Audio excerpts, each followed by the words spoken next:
Hello, everybody, and welcome to Canguro English. I'm Christian, and this is a live English class. I am here today to answer any of your questions about English, about vocabulary or grammar or English culture. Anything you want to ask me, I will try to answer. But maybe I won't be able to answer your question because even though I am a man, I don't know everything.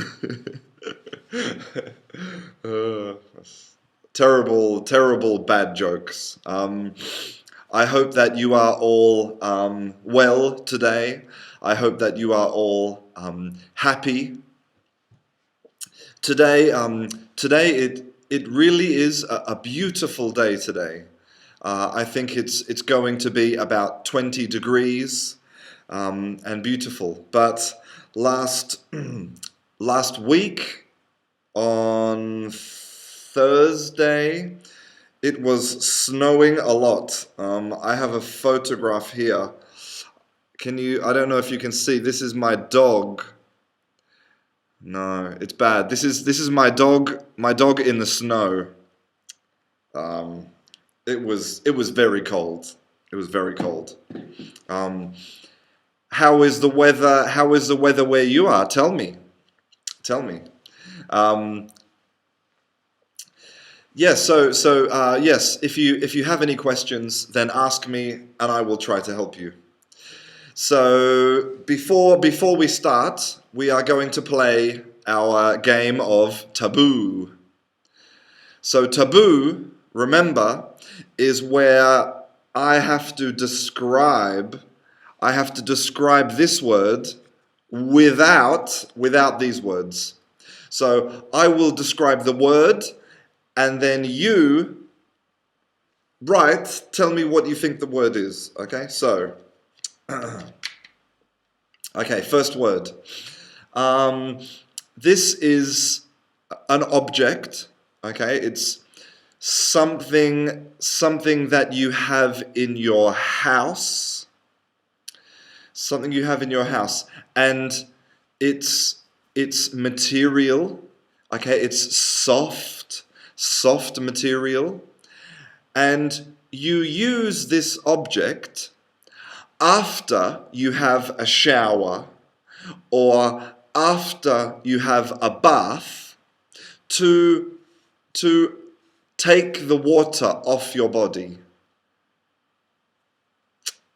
Any ideas? Any ideas what this could be? Maybe. To take the water off your body after you have a shower or a bath. It's soft. Any ideas? Okay, the second one.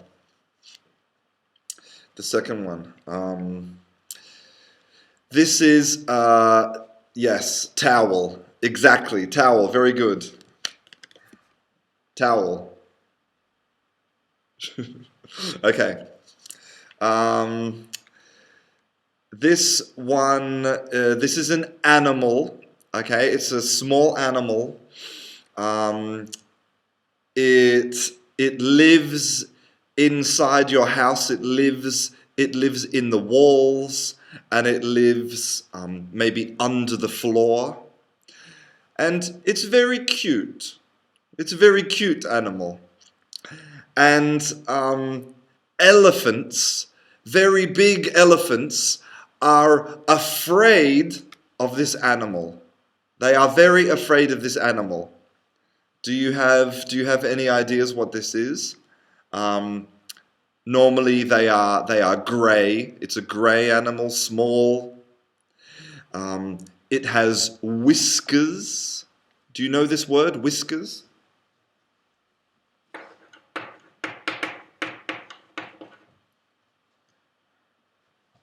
Whiskers?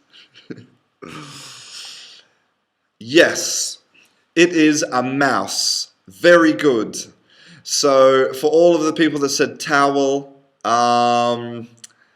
Wow, lots of Cynthia, Lepka, Maximed, Jana, Adriana, everybody, Venchi Grigorov, my Russian gangster friend. Um, Now, Felipe said it could be a robe. And this is a good answer, okay? A robe is a towel, but it's like a towel that you put on, right? Okay, with a waistband, a bathrobe. It's like clothes made of towels. It's a great invention. um, yes, it is a mouse. The correct answer is a mouse. It's very difficult to get the light. A mouse, okay? Um, I don't know why we have this idea that elephants are afraid of mice. I don't know why. And I don't know if it's true. Do any of you have experience with elephants and mice? Is there anybody here who works in a zoo? Is it true that elephants are afraid of mice? Tell me. I'm curious. Okay, yes, mouse. Lots of people saying mouse. Okay, good.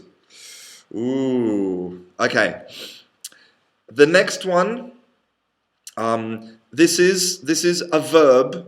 Okay, it's a verb and a noun. A verb and a noun, and this is something that we do. We do this with somebody when we love them very much. No, not that. Not that. The other thing. The other thing. We do this with a part of our face. Okay. Sometimes you use your tongue. Okay. Sometimes you use your tongue as well. And this verb, this action, it's the first step in a relationship, the first important step in an intimate relationship. Yes, exactly. Yes, exactly. The correct answer is that it is a kiss. I don't know why you can't see this card. A kiss. Very good. Very good. I don't know if it's the same in your language, but we have two types of, well, there are various types of kissing. Okay. You have a kiss. Okay. A normal kiss. And then you have a peck. A peck is also the verb when a bird eats. A bird pecks, peck, peck, peck, peck. Okay? So if you kiss someone on the cheek, you peck, you go kiss, peck. So a peck is like a little kiss. And Pankaj said smooch. I like this word.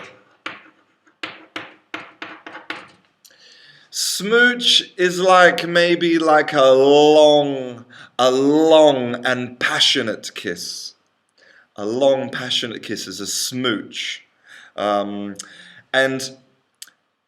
I don't know why, but I don't know if it's the same in your language, but if you use your tongue when you kiss, we call it a French kiss.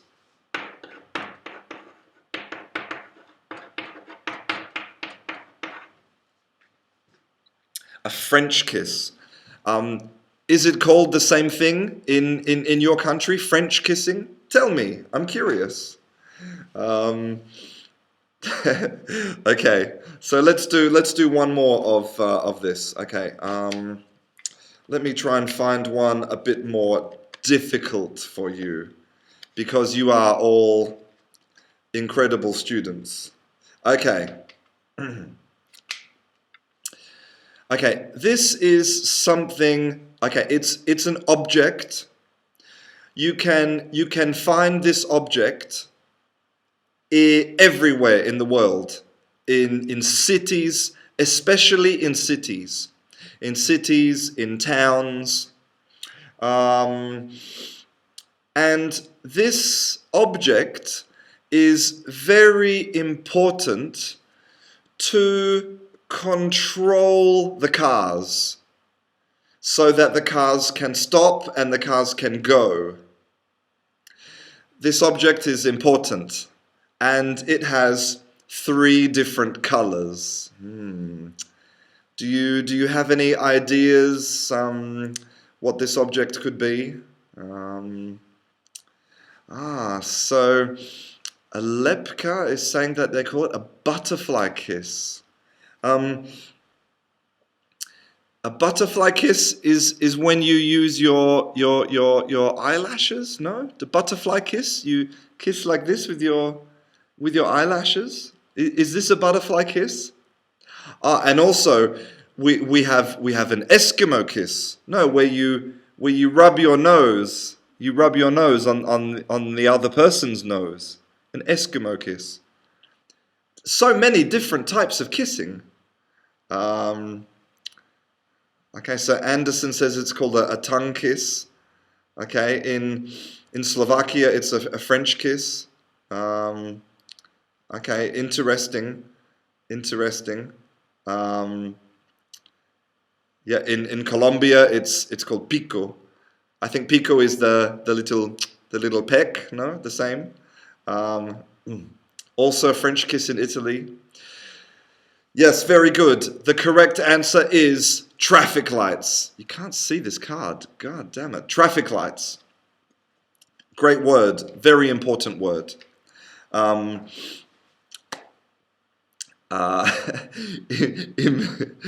Imre says it's called a dragon kiss. Is that true?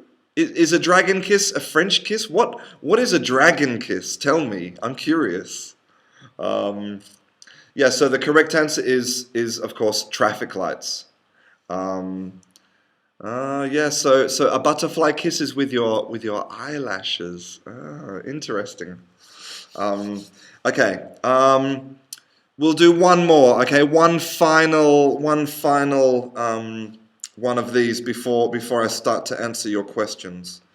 Let me try and find one which is more difficult. Okay. Okay, this is an object. Okay. It is an object for entertainment, to entertain you, but this object requires a person to operate. This object, it is absolutely necessary for a person to operate this object, to use this object. And normally this object represents a person, or sometimes maybe represents an animal. And sometimes this object is controlled by wires coming from the object. And sometimes you put your hand inside the object to control the object. Do you have any ideas what maybe this could be? Some very famous examples of this on the children's television program Sesame Street. Sesame Street has lots of these, controlled by people with strings, or you put your hand inside. Any ideas what this could be? And also we use this to describe when people, Humans are controlled by other people. Very good, David. David nailed it. He absolutely nailed it. First one.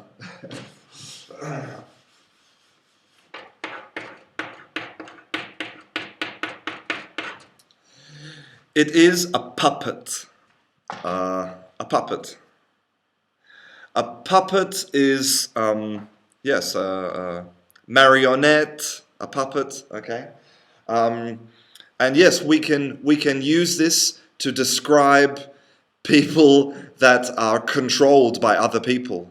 Like you could say that this politician is a puppet of the Italians, or he's a puppet of the American government, for example. Or maybe if you are married, then you become the puppet of your wife or your husband. They control you. Okay. So let's have a look at some questions.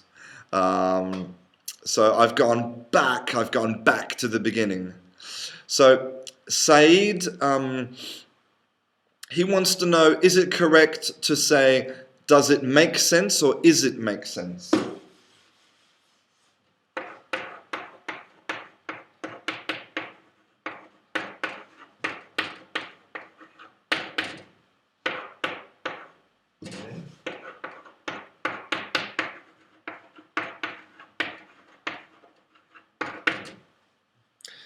Does it make sense or is it make sense? Well, here you can see that you have the question auxiliary. This here, this does, is an auxiliary to ask a question. Okay, so this is perfect. We have the auxiliary and the infinitive. Very important, auxiliary infinitive. Okay? But here we have a problem because we have infinitive but no auxiliary. So that means that this half of the question is a normal question, but this half of the question is maybe the present continuous. So the correct form would be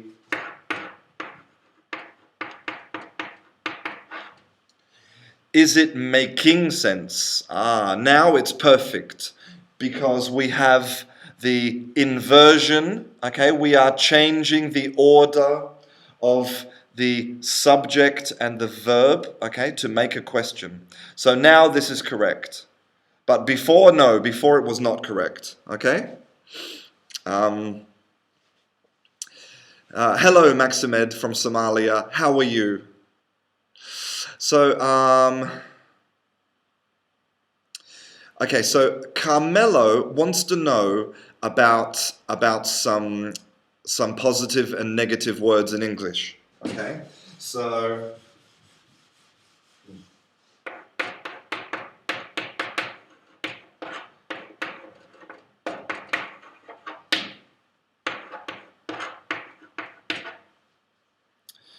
Okay, so we have either and neither, or either and neither, and or and nor.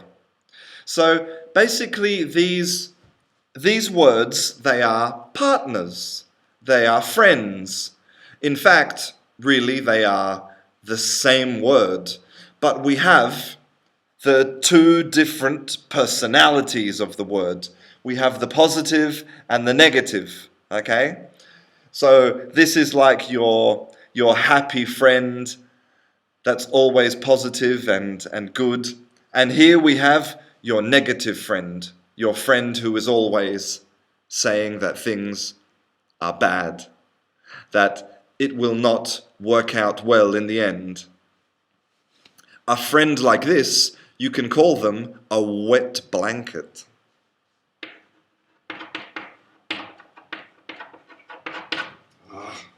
I'm having technical difficulties.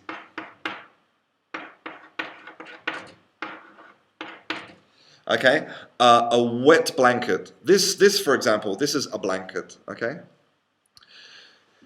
A wet blanket is a person who is always negative, who always makes you feel down. For example, you say, "Ah, yes, today I got a new job. I'm so happy, woohoo!" And your friend says, "Well, somebody told me that this company is not very good, so meh." And then you feel bad, you feel depressed. This person is a wet blanket, okay? So, this means that either, neither, and or, and nor, we use them to avoid double negatives.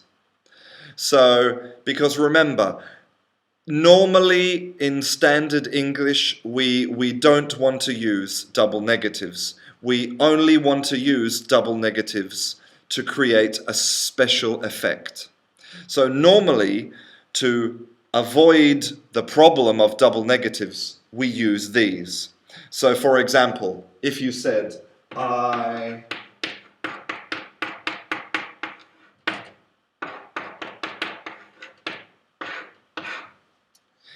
if you have a negative sentence like I don't like, then we use these. I don't like pizza or lasagna. Or I don't like either this or that. Okay? But with a positive sentence like, we would use the negative neither. So I like neither pizza nor lasagna. Okay? This is one way. Okay, but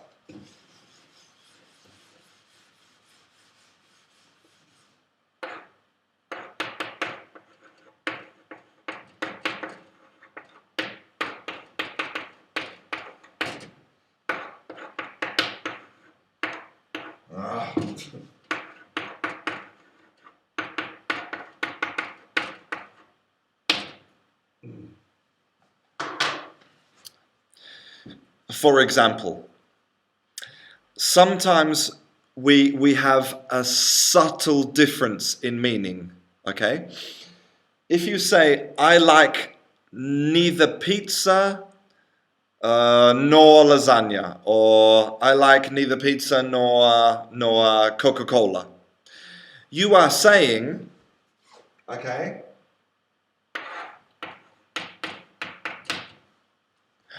I don't like pizza or lasagna.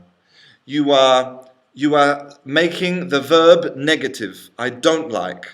Okay? But in this case, either could be to indicate options. Okay? It could be to indicate options.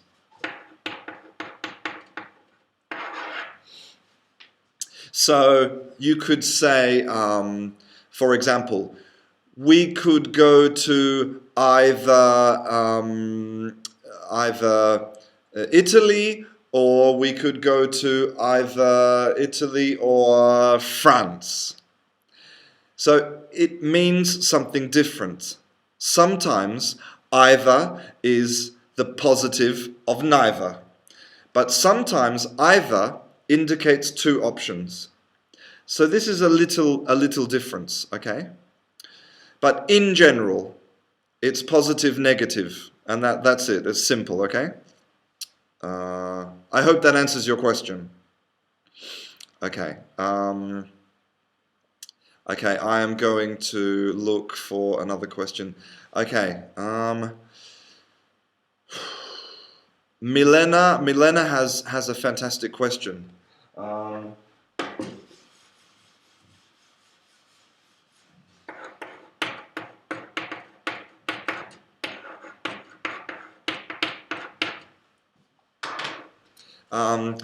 What is the difference between portray and depict?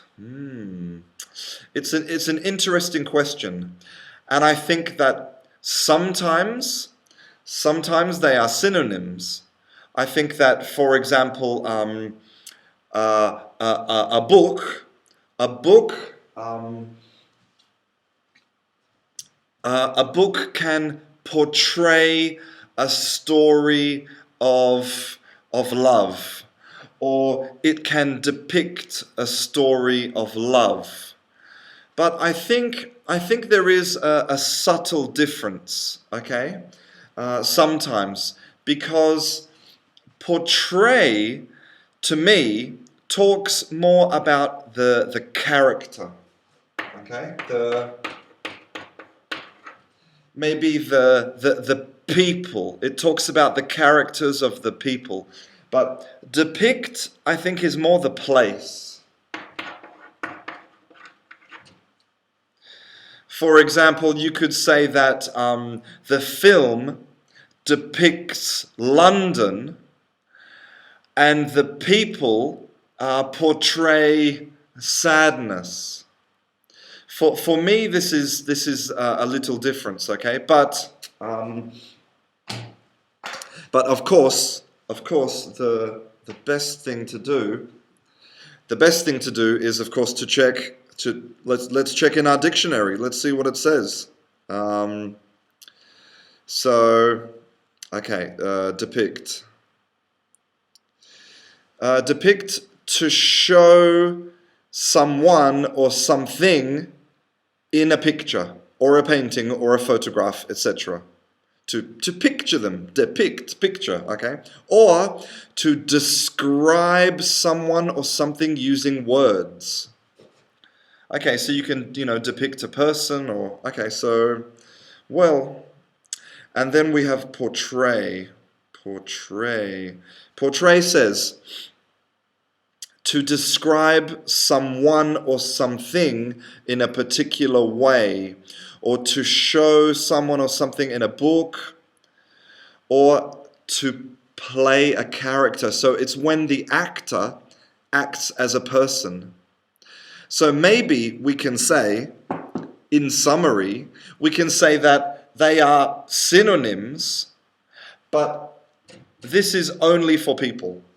So this is also for place, depict and portray place. But if it's people, you can only use portray. There we go. I learned something, you learned something. It's beautiful. Okay. Let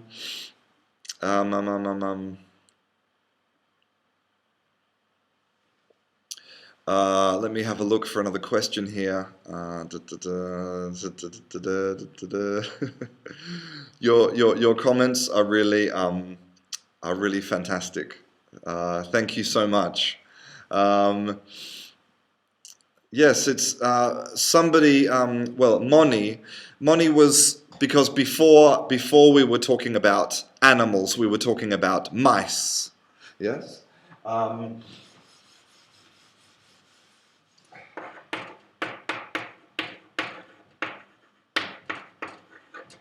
And in English we have this phrase, okay? It's a set phrase, which is cat and mouse. So you know that cats and mice, they are enemies. The cats are trying to catch the mice always. This is the classic, typical story of cats and mice.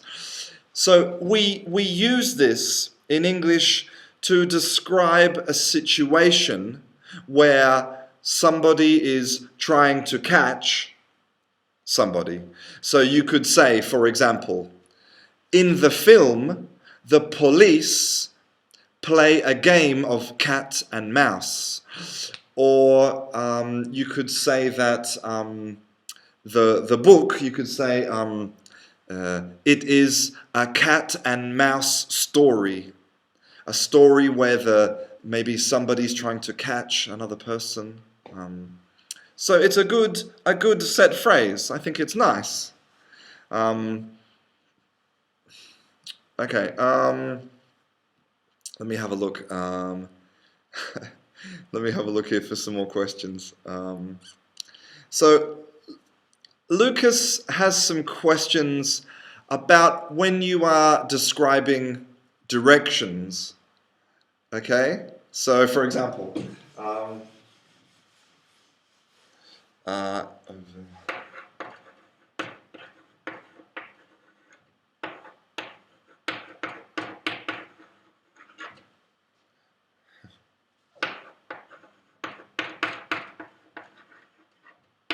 okay.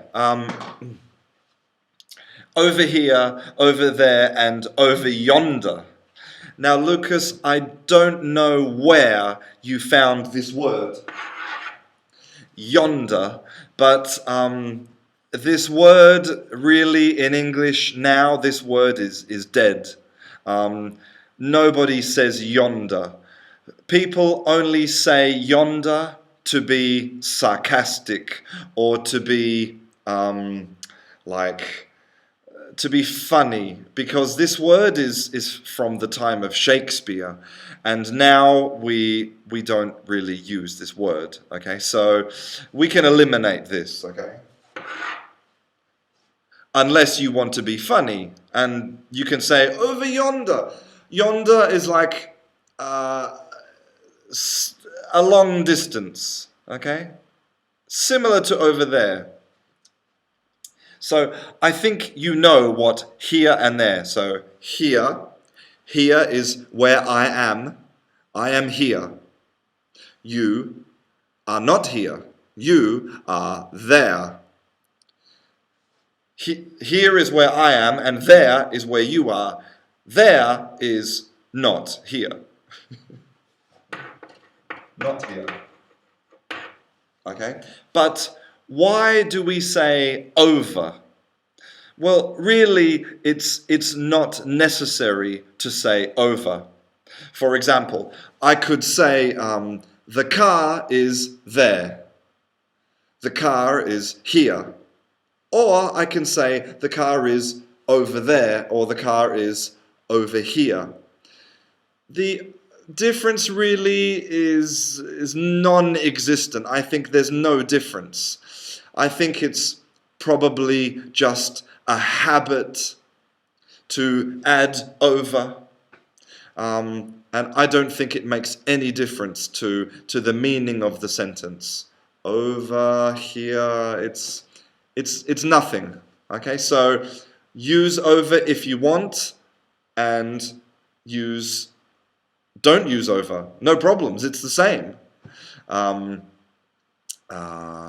And of course, your other examples, Lucas.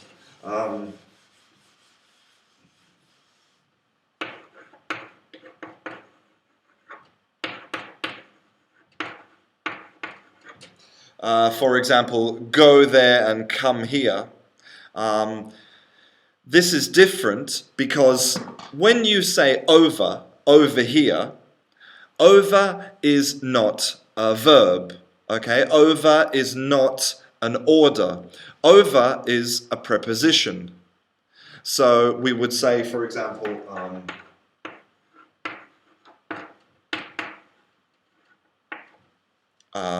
go over there. Okay, it's necessary to have a verb with the preposition. Okay, but here, go and come, these are imperatives. And this is an example of why the grammar in English is very easy. Because we have only 3 verb conjugations. Only 3. English is very easy in the grammatical sense. So if you want to give an order, if you want to say, do this, do that, you use the infinitive. And that's it. So go there is an order. Come here is an order. Okay? And if you want to make a negative order, okay, a negative order, we use the auxiliary. So for example, don't go there. Okay?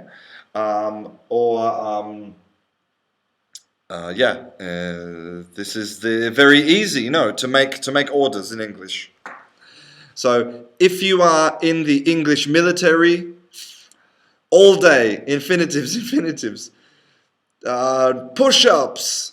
Do you know what push-ups are? It's important.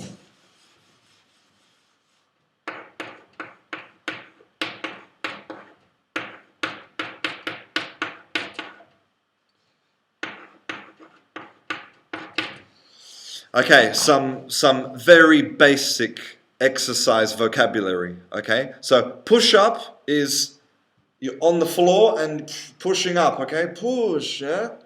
Okay. Push ups, of course, because push up.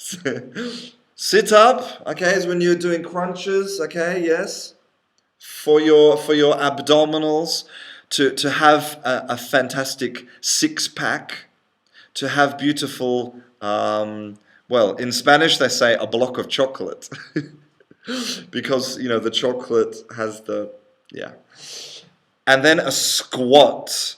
A squat is when you go down like this. You go down to exercise your legs and your bum, so that you have a very beautiful bum. Because you know that now everybody is obsessed with bums. The most important thing in the world is having a good bum. A big bum. Okay. Okay. I'm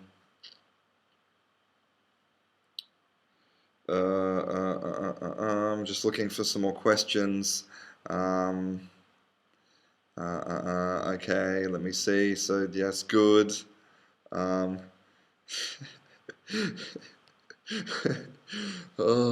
just reading the comment from Starry, who says that in her country, a French kiss is something very different, something much more intimate. Wow, interesting. You need to be careful in this country. Okay. Okay, so Mario is going to a job interview next week, and he says that he feels very nervous about his English in the job interview, and I think that probably a lot of you sometimes feel nervous about speaking English. You feel apprehensive, and I think it's a question of confidence, and I think that there's one thing that you need to remember. Okay, is that when you go to a job interview, when you write a letter in English, when you go to an exam, this is not an opportunity for you to fail. Okay?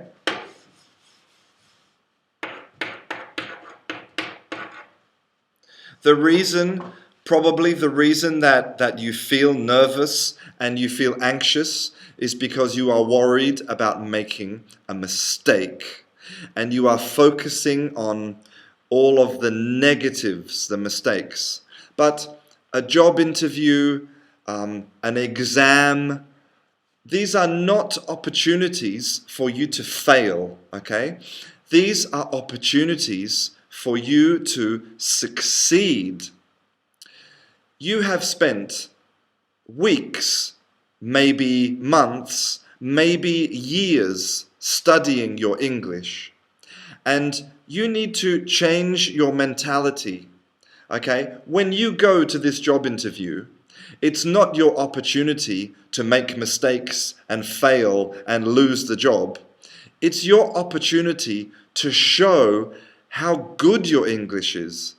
Maybe it's not perfect, but it's your opportunity to show all of your hard work and your dedication and your time. And sure, you will make mistakes, and sure, you will maybe use the wrong vocabulary, and you will say, but no problems, okay? This is normal. Some people, when they go to a job interview in their native language, they feel nervous as well for different reasons, okay? So forget about your English. Your English is your English. Nobody can take away your level. Your level is the level that you have worked for, the level that you have earned every day with your studying and your practice. But also, I need to say that if your English is very bad, then this also is a reflection of how hard you have worked. If you work a little bit, then don't expect a big level of English, okay? There are no secrets with learning a language. If you work a little bit, you have a little result. If you work a lot, you have a big result. This is life, I think. So go and do this job interview, okay? And show them how good your English is. Be positive, and I am sure that you will get this job, okay? I believe in you. Okay. No problems. No problems. Next question. Okay. Sorry, I'm just looking for. Okay. Okay. So Oleg has a question about vocabulary.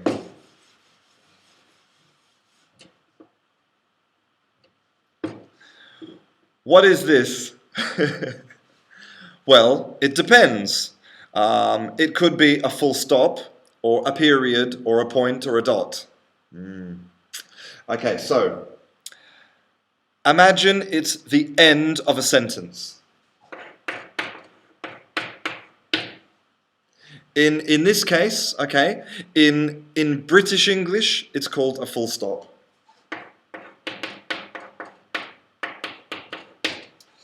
But in American English, it's called a period. Okay? But it's the same thing. Full stop and period, British English, American English, okay? And then we have a point. A point is used with numbers, okay? It's used in mathematics, okay?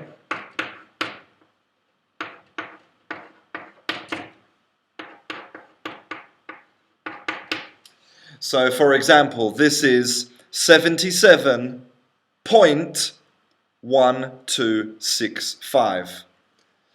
So this is a decimal point, and you can see that before the decimal, we say the number, 77.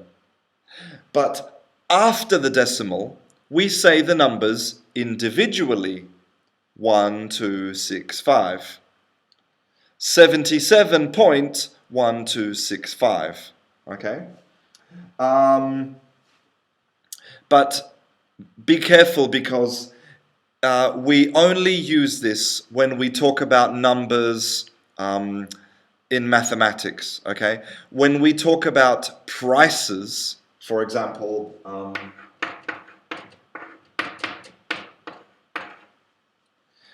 here, for example, we don't say point. We don't say anything. This is... It's silent. Shh, totally silent. 77.26. 77.26. And here we say the individual numbers, but here we say the whole number, 26, not 26. Okay? And it's optional to say the currency. Okay, you could say 77.26 or 77 euros 26. Okay? And finally, dots.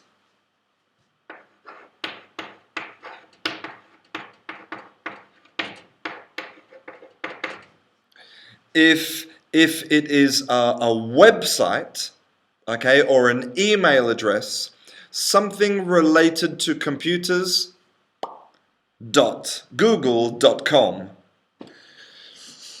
Or your email address maybe is christian.saunders@kangarooenglish.com, for example, okay? So hopefully that explains full stop, period, dot, and point. Okay. So Alex has an interesting question. Okay.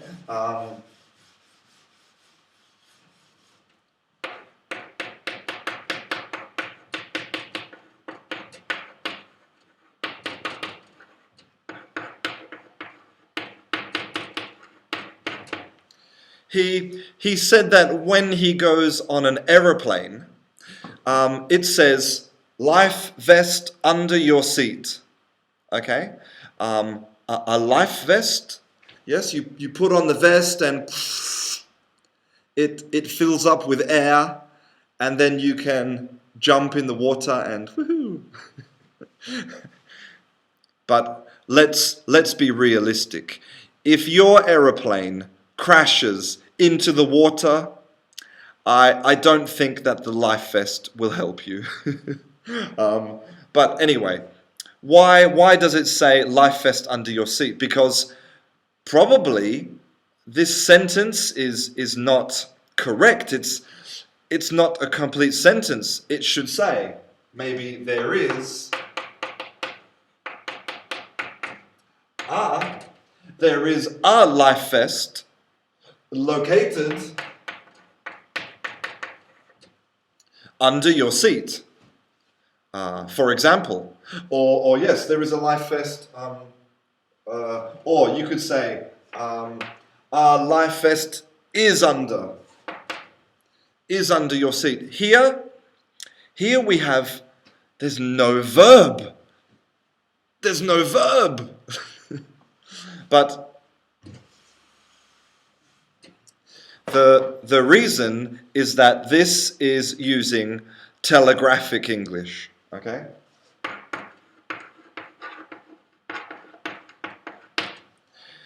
Telegraphic English is a special type of English we use for newspapers, for signs, okay, signs, for notices, and basically we eliminate all of the unnecessary information because we want the sentence to be very short and precise. So this is in reality, I understand that the life vest is under my seat, but it's not necessary to put the verb, okay, because this is absolutely essential, okay? Here we have the object. Where is the object?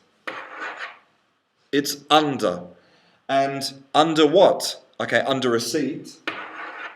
It's under a seat, but which seat? Your seat, my seat? Under your seat, okay. But the other information, for example, an article like okay, like this, it's not essential, okay? So we eliminate it. And the verb is, okay? I understand that this exists under my seat. It's not necessary. So we eliminate this. And you can use this type of English when you are making headlines, okay? When you are writing maybe the subject of an email, okay? Or when you want to grab the attention, something short and strong. Okay. Jindrich Jindrich Prochaska. I'm sorry about the pronunciation of your name. I'm very sorry. I tried. What's the difference between quick and fast? I don't think that there's any difference between quick and fast. Okay? It means, quick, fast, the same. But, again, this is a question of collocations. Which words go with which adjective? For example,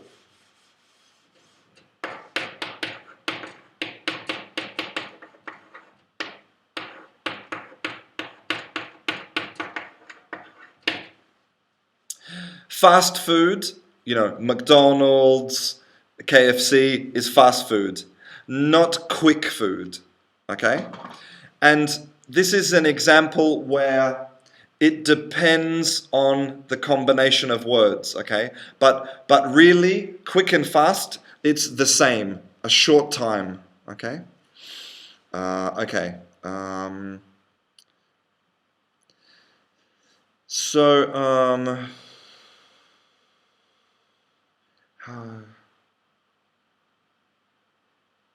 Okay. First, a quick question from Huang. He wants to know what is the difference between must and have to. Really, there's no difference, okay? Must and have to indicate an obligation, something that you must do or you have to do. It's the same. It's an obligation.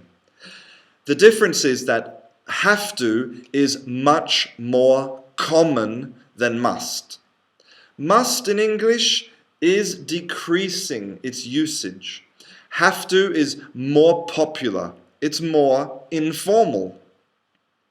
So I would say that in general you can use have to. But if you want to be more formal and if you want to be more serious, then you can use must. But the meaning is the same, okay? Okay. So, Vitali, or Vitali, I don't know. He wants to know, if you have two synonyms, then how do you know which one to use? Like, if you look in the dictionary and you have two words, what's the, for example?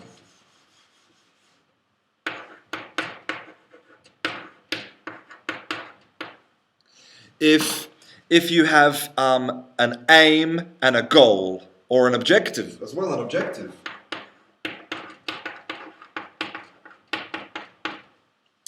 So yes, aim, goal, objective. They are synonyms. They are very similar. Something you want to get or do in the future. Okay. So what's the difference? Again, Vitali, similar to the question about fast and quick, it depends with what other words we use them with. And that's why it's really good sometimes to use corpora. Did you watch my video about corpora? If you didn't, you should, because what you can do is you can put in aim and you can look at the collocations.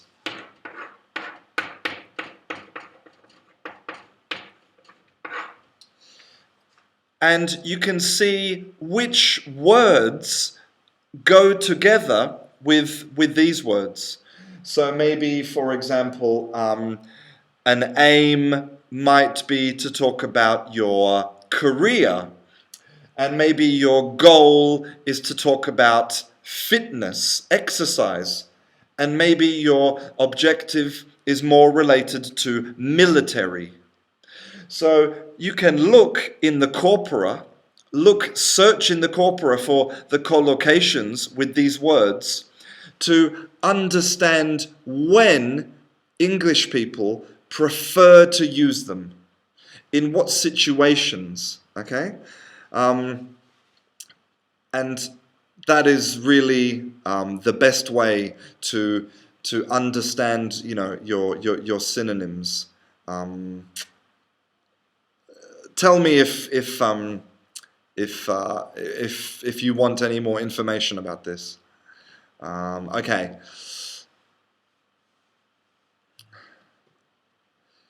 Okay, so Goretti has a question related to what we were talking about before, okay? Which is,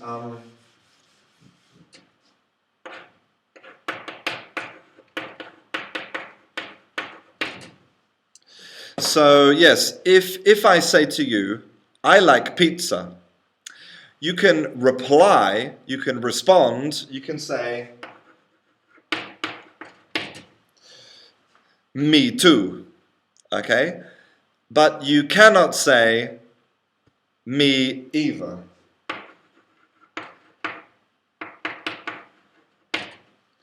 Okay? No, you cannot say this. But you can use the negative. Okay? So if you say, I don't like pizza, then you can say, me neither. In this case, yes. So the negative with neither, yes. But the positive, no. The positive doesn't work. The either neither situation, sometimes it has little complexities, okay? But in general, if you have positive negative, negative positive, then you are okay. Okay.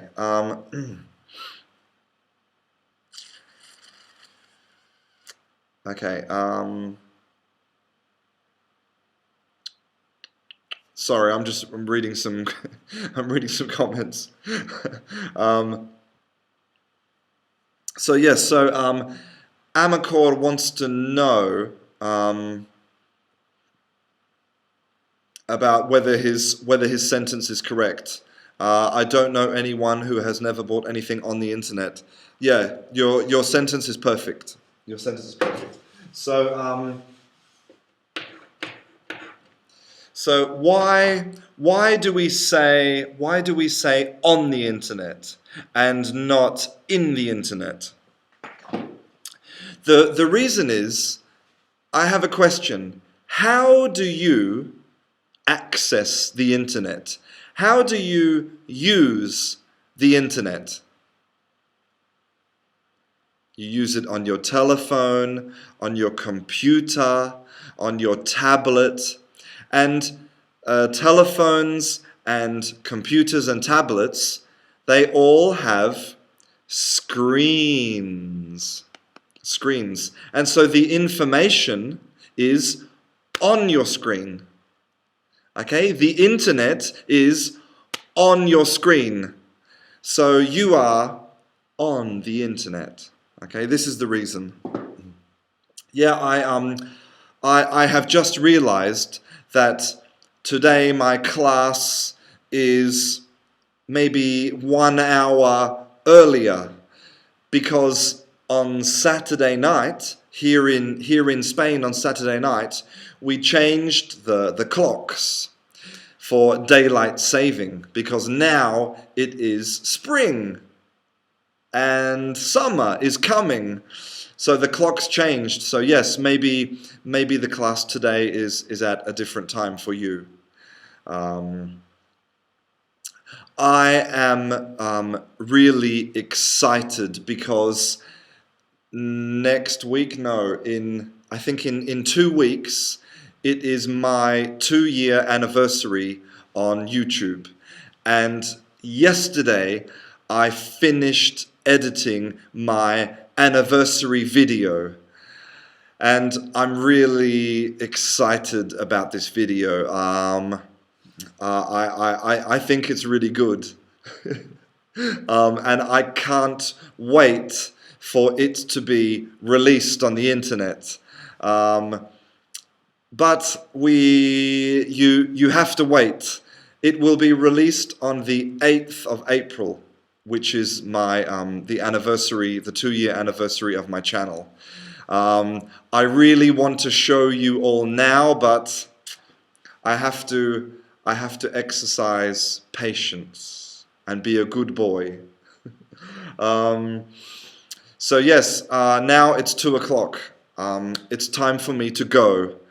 Today there are a lot of classes, a lot of children today, as always. And I am trying to finish my class for this Friday. I couldn't make an extra class last week. I was very busy. The weather was crazy with the snow, and so we had no teachers here at the school. Last week was a disaster, but today I'm going to finish my class, and on Friday you will have a new class. So yes, I'm sorry for blabbing, blah, blah, blah, blah. Thank you very much for watching. I really appreciate all of you spending this class with me, and I really appreciate all of your questions and your very funny comments. And I will see you in the next class very soon. I'm Christian. This is Canguro English. See you soon. Bye. Bye, guys.